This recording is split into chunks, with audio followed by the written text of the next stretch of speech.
dum, dum, dum.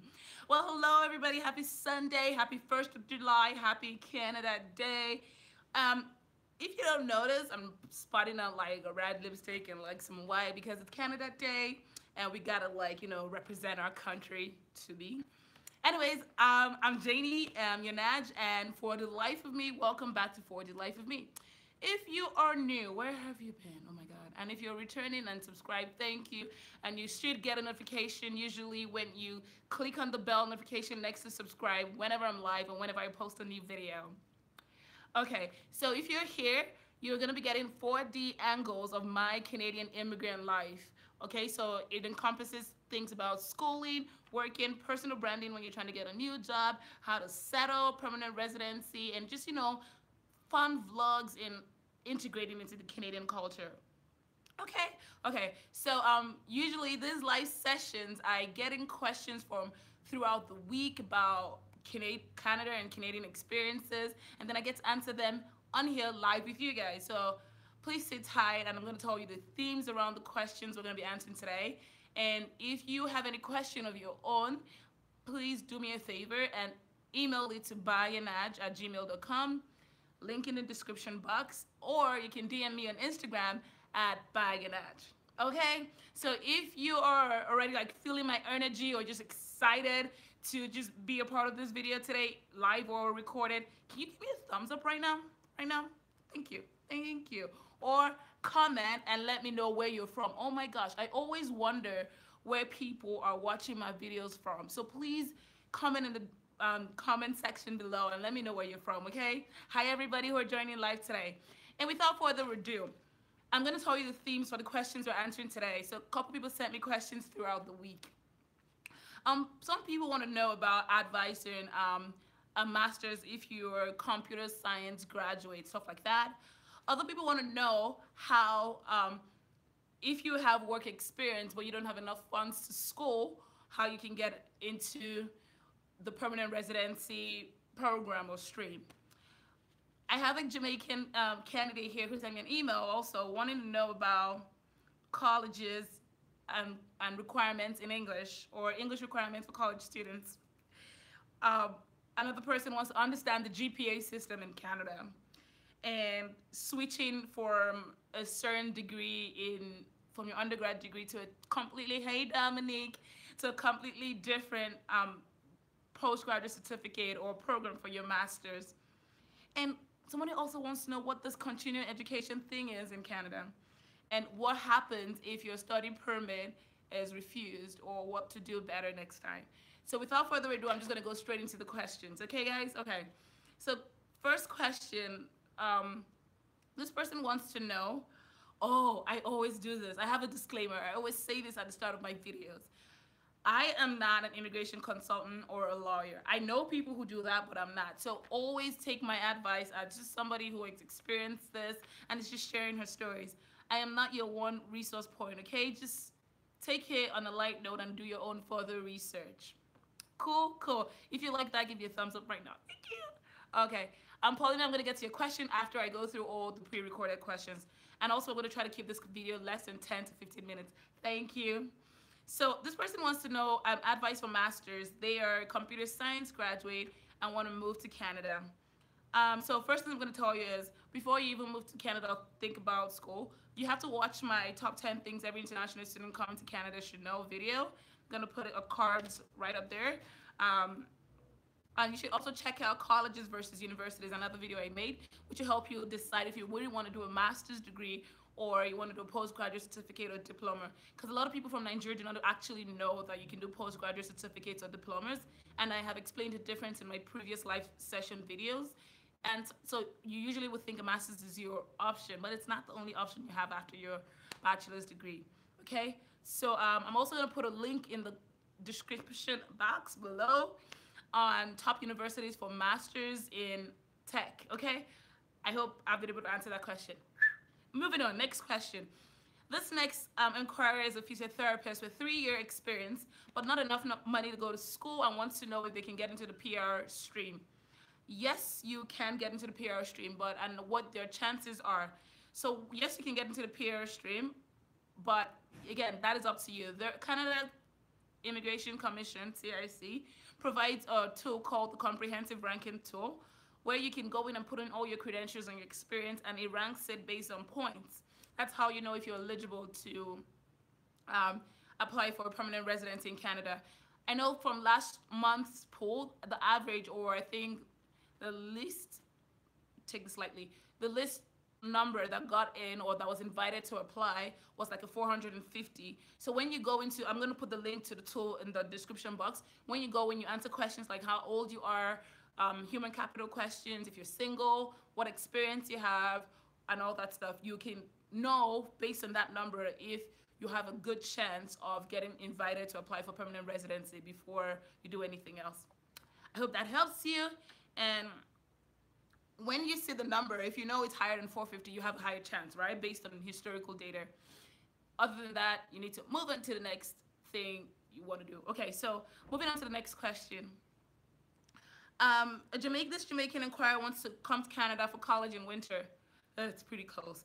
Oh my God, guys, it's really hot. It's summer, it's 40 something. I'm burning. So if you see me doing this and this light, forgive me. Okay, so this Jamaican inquirer wants to come to Canada for college in winter and wants to know what the English requirements for Caribbean students are or what the CXC range is.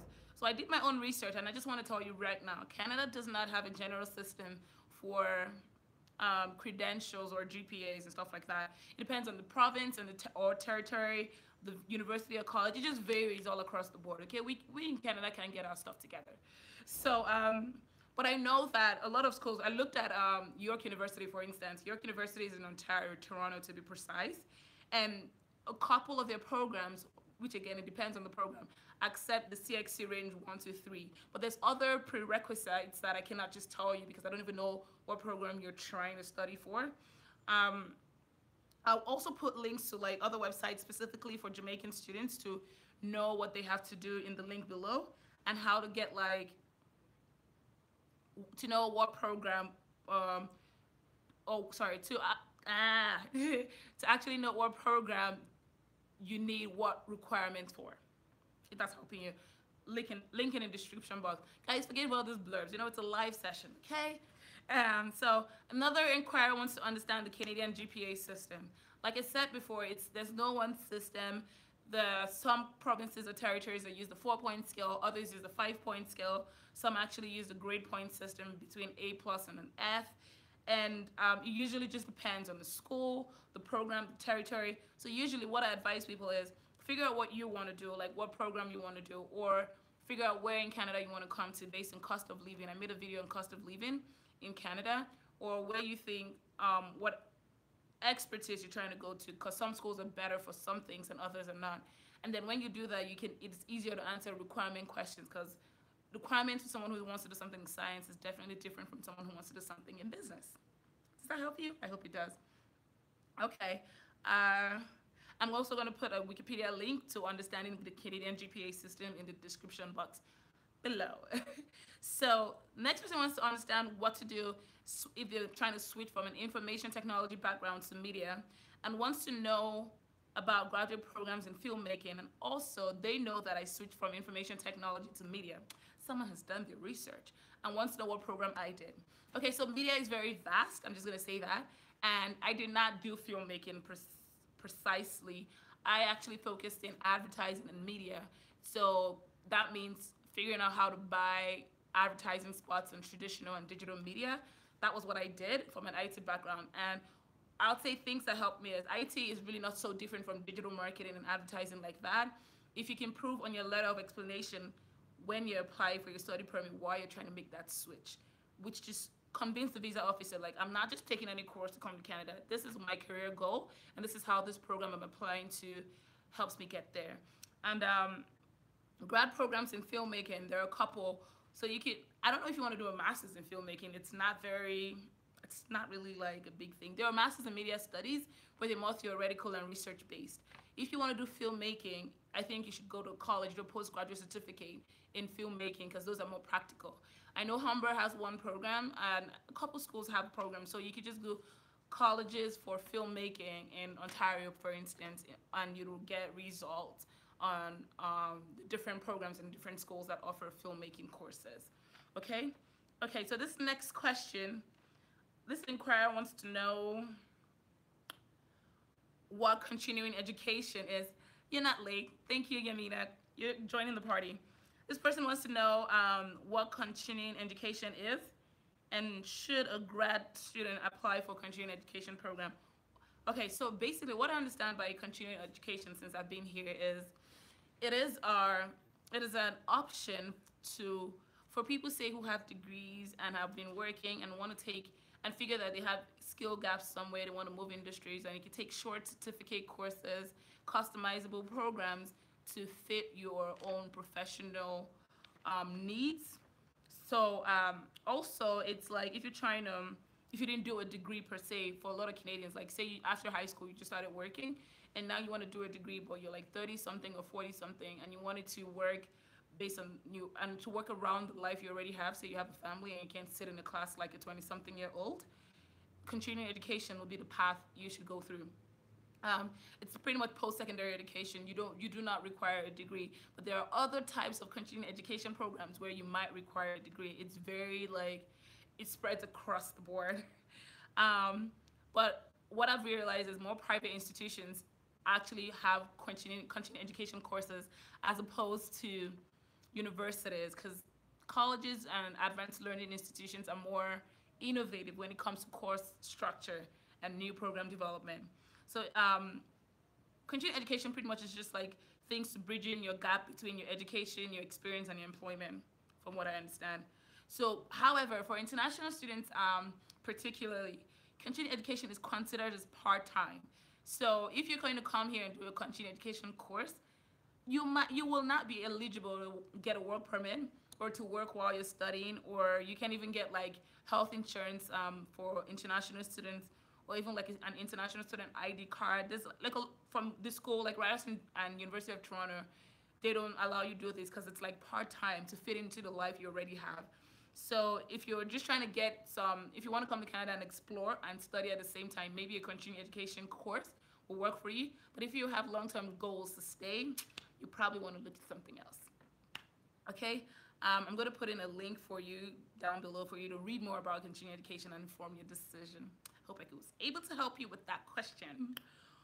The next question before we go to the questions on the live session is, my study permit was refused due to travel history, but is one trip to Dubai okay now that if I go to, I'm in Dubai right now, is that going to be adequate? So one thing I have to say is I don't understand when you say the refusal is due to travel history. Are you saying you do not have any travel history prior to wanting to come to Canada? Or are you saying that there's been an incomplete gap in your travel history? Yeah, incomplete gap in your travel history. Oh, wait, fun fact, guys. Do you know that 30% of study permit applications are refused in Canada yearly? So of all study permit applications are refused. So it's a big thing. You need to do, so some people think, oh, I've gotten an admission letter and the hard part is over. No, you need to convince the visa officer why you need to come to Canada. So I've talked about like reasons why your study permit can be refused in my previous videos. Please check that out. But what I usually say is when your permit is refused, people do not know that you have other rights. You can actually request to see the visa officer's notes to understand exactly why, because they might just tell you the reason you were refused high level is travel history, but there's other things like that the guy or the woman notes when they're making their decision. It's usually go into detail. So you have to, when you get these notes, then check exactly what it was. If they say there was a gap in your travel history between June 2015 and July 2015, then you apply this time and include a letter of explanation or a comprehensive filling of that gap they saw. And if it's not that you have, if it's that you've never traveled before and you're scared, you're just trying to move to Canada permanently, there's nothing wrong with that. You just have to prove to them that I'm going to study with plans to come back, or I'm going to study with plans to stay long term, and this is why. I'm going to be able to foot my bills while I'm there because of this, and I might be able to come back because I have resources in my home country. Okay, I hope that answers your question. Now I'm going to go into the live questions and see what I can help you guys answer today. Now scrolling to the top. Okay, first question. Oh, there's a lot. Okay, guys, I'm going to try to keep this under 20 minutes, so I might not be able to answer everything today. My gosh, this is hard.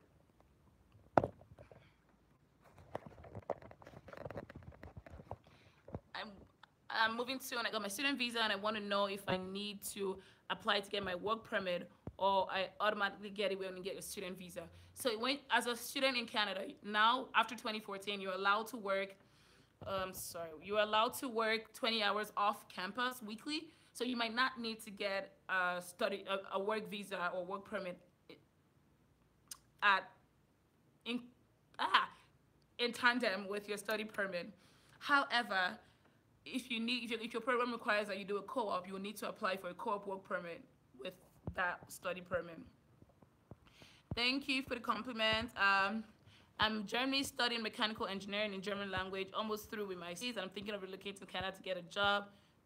Have I heard about Georgian College? Yes, I have. I want to apply to masters in Canada, and I look for work. My bachelor's degree from Germany is to get engineering work. Are people in open in Canada? Is it social? So yeah, Canadians are quite social, but it depends on where you go. Canadians are more welcoming than the States, I realize.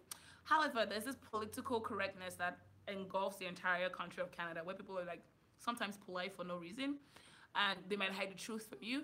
I don't know so much about engineering jobs. I know there's more engineering jobs in, where are we? The West than there are in the East, but I'm not sure, okay? I can't give details about engineering as much, and that's not my area of expertise. I'm trying to go through these questions as fast as I can.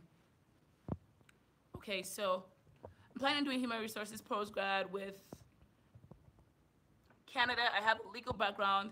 Would I still have to write a letter of explanation on why I want to study? I think it's always advisable to write a letter of explanation, whether you have to or not, just so the visa officer can see your journey and what you're trying to do. It's always advisable to write a letter of explanation no matter what. Sorry, Shanice. Do I have to take an English test if I want to study in Canada because I'm Nigerian and I've been living in Italy since I was 8?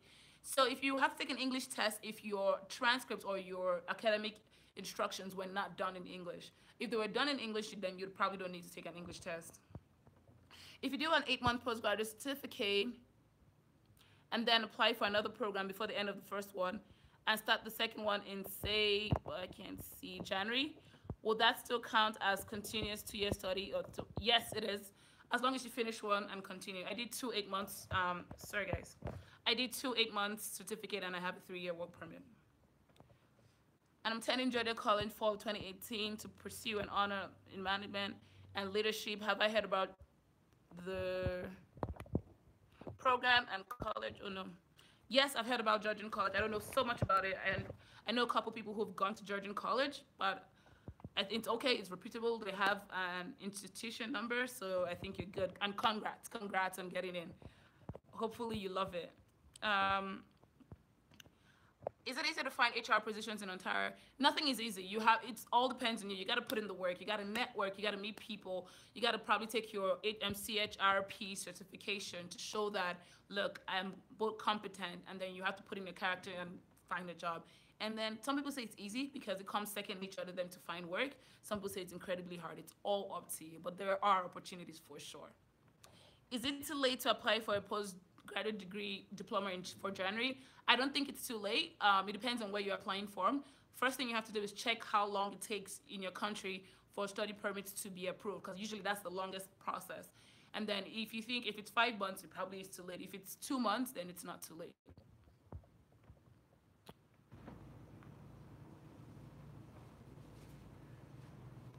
Uh,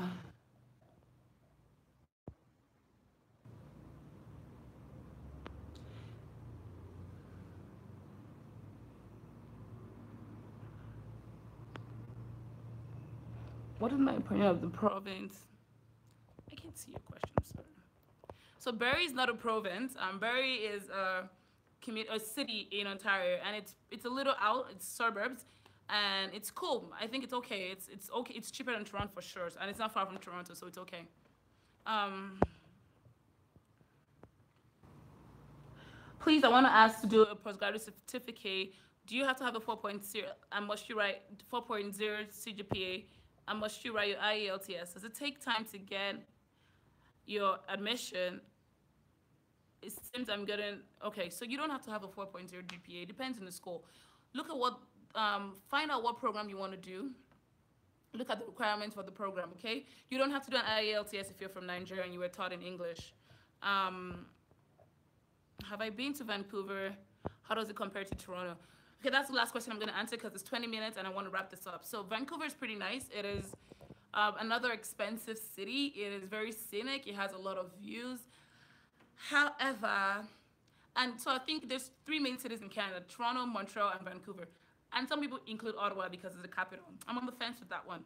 So Vancouver is fun. It's okay. I have my own different reservations with Vancouver because I only visited for like a week. So I saw like the really bad parts and I didn't get enough of the really good parts. So I'm very biased. But I have a lot of friends who schooled and love Vancouver. One thing they love about Vancouver is the weather. You don't get crazy snow and cold the way you get on this side, Ontario. Okay, guys, this is it. I am so hot and I'm so hungry. I gotta go. But I hope I've been able to help you guys answer your questions and inquiries. And if I did not get to it today, please DM me at Bayanaj or email me at bayanaj@gmail.com. If I've been able to leave a 4D smile on your face today, please give me a thumbs up and tell me how I've been able to help you or how I can help you in the future by leaving a comment below. And I will see you guys next week. Do have yourself a blessed July and a fun week ahead. Bye, guys. You've been awesome. Bye. Thank you.